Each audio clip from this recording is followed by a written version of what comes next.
Hello everyone, welcome back to my YouTube channel. I am CA Siddhant Gandhi और मैं DT के last 4 attempts का detail analysis लेके आ गया हूँ, जिससे कि आपको एक रफ आइडिया आ जाएगा कि ये बार का पेपर कैसे आ सकता है। पहला क्वेश्चन सारे टर्म्स के अंदर पीजीपीपी का ही पूछा गया है, तो ये बार भी सबसे पहला क्वेश्चन पीजीपीपी का आएगा। लेकिन आपको एग्जाम हॉल में सबसे पहला क्वेश्चन पीजीपीपी का अटेम्प्ट ही नहीं करना है। पीजीपीपी का क्वेश्चन आपको सबसे लास्ट में लिखना है, क्योंकि ये सम बहुत बड़ा रहता है। इसमें पूरा टोटल इनकम का कैलकुलेशन भी करना रहता है। तो अगर आपका ये सम गलत हो जाता है या आप ये सम के अंदर ज्यादा टाइम ले लेते हो, तो आपका बाकी का पेपर बहुत ज्यादा खराब हो जाएगा। सो मैं पर्सनली सजेस्ट करता हूँ कि ये सम को लास्ट में ही करना। एक बार पूरा पेपर कंप्लीट हो जाए, लास्ट में जितना टाइम मिले उसमें ये सम लिख देना, और आपको एडजस्टमेंट के मार्क्स भी मिलते जाएंगे, तो आप आराम से स्ट्रेस फ्री होकर ये सम सॉल्व कर सकते हो। ठीक है,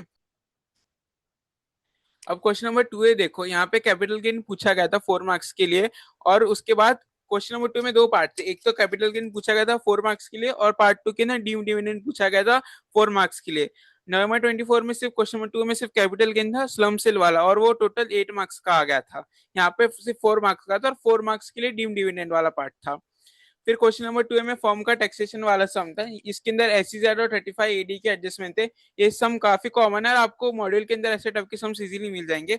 और फिर सितंबर 25 के अंदर भी दो पार्ट थे। फर्स्ट पार्ट के अंदर एओपी पूछा गया था, और पार्ट 2 के अंदर बायबैक और लिक्विडेशन वाला सम्स पूछे गए थे। 2 बी में देखो एना टैक्सेशन पूछा गया है मई 24 के अंदर। नवंबर 24 में आप देखोगे तो वापस एना टैक्सेशन पूछा गया, लेकिन यहाँ पे एना टैक्सेशन का एचओ एक्सपेंसेस वाला सम था कि एचओ के इतने एक्सपेंसेस है, कितने डिसअलाउ करने हैं, ब्रांच की इतनी इनकम है, वो टाइप के सम्स थे यहाँ पे। फिर यहाँ पे देखो वापस एनआर टैक्सेशन पूछा गया। यहाँ पे 12 ए वाले सम्स थे, जो 12 सेक्शन है उसके सम्स थे।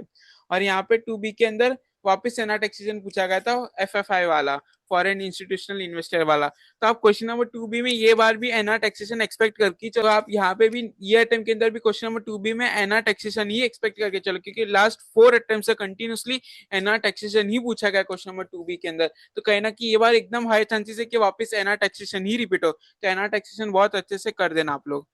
नंबर 3 है मई 24 के अंदर चैरिटेबल ट्रस्ट से पूछा गया था।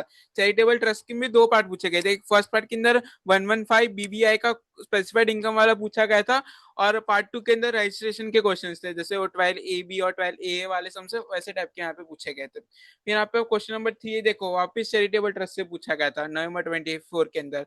अब मई 25 में वापस चैरिटेबल टैक्सेशन से पूछा गया, और सितंबर 25 के अंदर वापस चैरिटेबल ट्रस्ट से पूछा गया। तो ये बार वापस चैरिटेबल ट्रस्ट से क्वेश्चन आ सकता है, 100% आ सकता है, क्योंकि लास्ट 4 अटेम्प्ट से वही सम पूछा गया क्वेश्चन नंबर 3 के अंदर। तो ये बार भी आप मान के चलो कि वो आ सकता है, और एकदम अच्छे से कर लेना चैरिटेबल ट्रस्ट वाला चैप्टर। अब question number 3 B DT double A पूछा गया है। क्वेश्चन नंबर 3 बी नवंबर 24 में वापस डीटी डबल ए पूछा गया, और बाकी दो अटेम्प्ट में भी डीटी डबल ए ही पूछा गया है। तो क्वेश्चन नंबर 3 बी के अंदर डीटी डबल ए हर बार पूछा गया, ये बार भी डीटी डबल ए ही आएगा। तो अगर आप आपका रिवीजन स्टार्ट करो, तो आज आप डीटी डबल हो गया, चैरिटेबल ट्रस्ट, ऐसे चैप्टर से स्टार्ट करें जिसपे आपको एकदम हाई कंफर्ट हो, क्योंकि ये शॉर्ट शॉर्ट आने ही वाले, तो इसमें आप आराम से मार्क्स स्कोर कर ही सकते हो। ठीक है, अब क्वेश्चन नंबर 4 पे आओ। क्वेश्चन नंबर 4 एकदम फिक्स है, चार के चार अटेम्प्ट में सेम ही पूछेगा। क्वेश्चन नंबर 4 है टीडीएस पे, ये देखो यहाँ पे टीडीएस है, और क्वेश्चन नंबर 4 भी ट्रांसफर प्राइसिंग है। अब आप नवंबर 24 पे आओ। यहाँ पे भी क्वेश्चन नंबर 4 है, और 4 बी में ट्रांसफर प्राइसिंग और टीडीएस टीसीएस ही पूछा गया। अब मई 25 पे भी देख लो, टीडीएस टीसीएस ट्रांसफर प्राइसिंग। अब सब 25 में भी देख लो, टीडीएस टीसीएस और ट्रांसफर प्राइसिंग ही पूछा गया। मतलब हर अटेम्प्ट में क्वेश्चन नंबर 4 ए और 4 बी फिक्स ही है, टीडीएस टीसीएस और ट्रांसफर प्राइसिंग। तो अब आप एक सीक्वेंस ऑब्जर्व करो। देखो क्वेश्चन नंबर 2 बी से आपको जो पूछा जा रहा है कॉन्स्टेंटली सेम ही आ रहा है। जैसे पहले एना टैक्सेशन पूछा गया, फिर नेक्स्ट में चैरिटेबल ट्रस्ट आता है, फिर डीटी डबल है, फिर टीडीएस टीसीएस और ट्रांसफर प्राइसिंग, और चारों के चार आइटम में ये चीज एकदम सेम और कॉन्स्टेंटली रिपीट हुए। तो आप जैन 26 में भी ये मान के चलो कि सेम सीक्वेंस वापस रिपीट होगा। तो आप आपकी जब पढ़ाई स्टार्ट करो, आप ये मत सोचना कि डीटी का इतना बड़ा सिलेबस है, कहाँ से स्टार्ट करूं। ये आपने देख लिया ना, क्वेश्चन नंबर 2 बी से लेकर 4 बी तक सेम ही रिपीट हो रहा है। तो बस ये जो चैप्टर है इसको पढ़ना आज से स्टार्ट कर लो, ताकि क्या हो जाएगा, आपको एक कॉन्फिडेंस आ जाएगा कि अगर कुछ चैप्टर छूट भी गए, तो यहाँ पे जो पूछा गया मैंने उतना तो पढ़ लिया कि मैं आराम से एग्जामिनेशन स्कोर कर लो। ठीक है, नंबर 5 पे आते हैं। देखो क्वेश्चन नंबर 5 ऐसा क्वेश्चन है कि मोस्ट ऑफ द स्टूडेंट्स इसको ऑप्शन में छोड़ देते हैं, क्योंकि ये पूरा थियोरी बेस्ड है। यहाँ पे पहले तो केस लॉ पूछे जाते हैं, और दूसरा असेसमेंट प्रोसीजर्स है, अपील्स में से यहाँ पे क्वेश्चन आते हैं, और मोस्ट ऑफ द लोग इसे ऑप्शन में छोड़ के चले जाते हैं, क्योंकि बहुत बड़ा चैप्टर रहता है, और 1.5 डेज के अंदर आप सब कुछ तो कवर नहीं कर सकते, और ये पूरा थियोरी बेस्ड है, तो लोग इसको छोड़ ही देते हैं ऑप्शन के अंदर। अब देखो 5 ए में तो हर बार सेम ही रिपीट हुआ है, केस लॉ और असेसमेंट प्रोसीजर्स, या तो अपील्स एंड रिवीजन। फिर अब 5 बी पे ऊपर आओ, 5 में हमेशा 2 पार्ट पूछे गए। यहाँ पे पहले मॉडल टैक्स कन्वेंशन से पूछा गया है, फिर बीईपीएस से पूछा गया है, ठीक है, बेस इरोशन प्रॉफिट शिफ्टिंग। फिर यहाँ पे वापस देखो मॉडल टैक्स कन्वेंशन और बेस इरोशन प्रॉफिट शिफ्टिंग से पूछा गया है। यहाँ पे भी बेस इरोशन प्रॉफिट शिफ्टिंग से पूछा गया, फिर टैक्स ट्रीटीज, और यहाँ पे टैक्स ट्रीटीज और बेस इरोशन प्रॉफिट शिफ्टिंग से पूछा गया। तो ये पूरा क्वेश्चन थियरी पे ही है, और मोस्ट ऑफ द लोग इसे ऑप्शन में छोड़ के चले जाते, क्योंकि इतने थियरी को याद नहीं कर पाता डीटी के अंदर, पर्सनली अगर मैं बताऊं तो। और मैंने भी क्वेश्चन नंबर 5 अपने अटेम्प्ट के अंदर ऑप्शन में छोड़ा था। तो अगर आप क्वेश्चन नंबर 5 अभी से आपका डिसाइडेड है कि आपकी थियरी स्ट्रांग नहीं है या आपके चैप्टर स्ट्रांग नहीं है, तो मैं सजेस्ट करूंगा कि इस चैप्टर पे अभी आप टाइम वेस्ट मत करो कि आप केस लॉ पढ़ो और असेसमेंट प्रोसीजर पढ़ो, क्योंकि अगर आप एग्जाम में इसको अटेम्प्ट ही नहीं करने वाले हो, अभी से आप देखो स्ट्रेटेजी के साथ पढ़ो।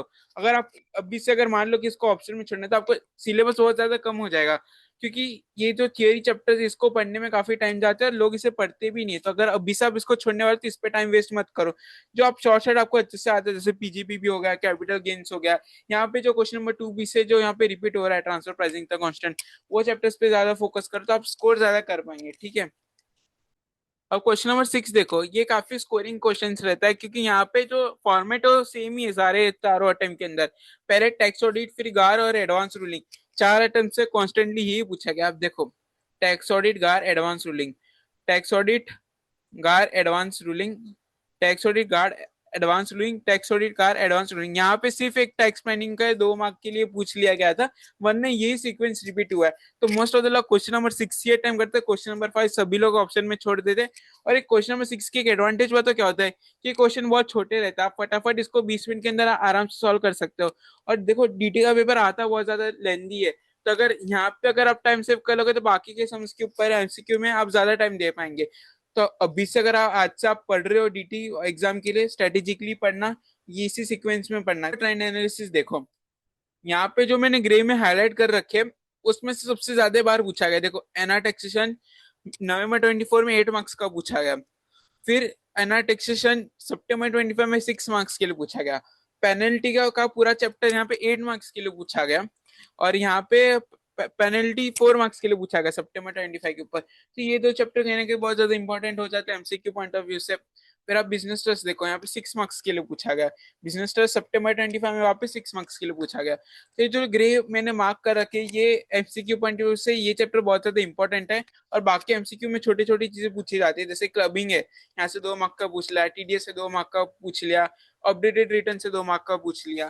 तो ये छोटी छोटी चीजों से एमसीक्यू मोस्टली फॉर्म होती है, लेकिन जो मैंने ग्रे में हाईलाइट कर रखी है उस चैप्टर से आप देख सकते हो कितना ज्यादा वेटेज एमसीक्यू का। तो ये चैप्टर्स आपको डिस्क्रिप्टिव के पार्ट से तो पढ़नी है, लेकिन एमसीक्यू के पॉइंट ऑफ से आपको और अच्छे से करना है, क्योंकि कौन से छोटा पॉइंट एमसीक्यू में पूछला आपको भी नहीं पता। ये था मेरे 4 अटेम्प्ट का एनालिसिस कि कैसे क्वेश्चन पूछे जाते हैं, कौन से टॉपिक से पूछे जाते हैं। आपने भी देखा कि जो क्वेश्चन एनआर टैक्सेशन से स्टार्ट होते हैं क्वेश्चन नंबर 2 बी में, वो लास्ट क्वेश्चन नंबर 6 बी तक कॉन्स्टेंटली रिपीट ही होते हैं। तो आपको भी उसी सिक्वेंस में अपना रिविजन स्टार्ट करना है। आज आप थक के आओगे एग्जाम के बाद, आप ट्राई करना कि आप जो छोटे चैप्टर्स जैसे टैक्स ऑडिट हो गया, गार हो गया, एडवांस रूलिंग हो गया, आप ऐसे चैप्टर्स उठा लो या टीटीडब्ल्यू उठा लो जिस पर आपको ज्यादा अच्छे से कंफर्ट आ रहा है। इसी सीक्वेंस में पढ़ना, सब कुछ कवर करने मत जाना। देखो डीटी एक महासागर है, अगर इसको आप सब कुछ ही करने जाओगे तो आप कवर ही नहीं कर पाएंगे 1.5 डेज के अंदर। तो आप पहले अच्छे से पेपर पैटर्न को देख लो कि कौन से टॉपिक्स कॉन्स्टेंटली रिपीट होते हैं, पहले उस टॉपिक्स पे बहुत अच्छे से कंफर्ट ला दो, उसका सब कुछ कवर कर दो, उसके बाद टाइम बचे तो बाकी ये चीजें भी देख लेना। तो ये था मेरा डिटेल एनालिसिस, और ऐसे में हर एक सब्जेक्ट के लिए एनालिसिस लेके आने वाला हूँ। तो चैनल पे बने रहे और आप सब्सक्राइब कर देना ताकि आप कोई भी इंपॉर्टेंट नोटिफिकेशन मिस ना कर दें। Thank you so much.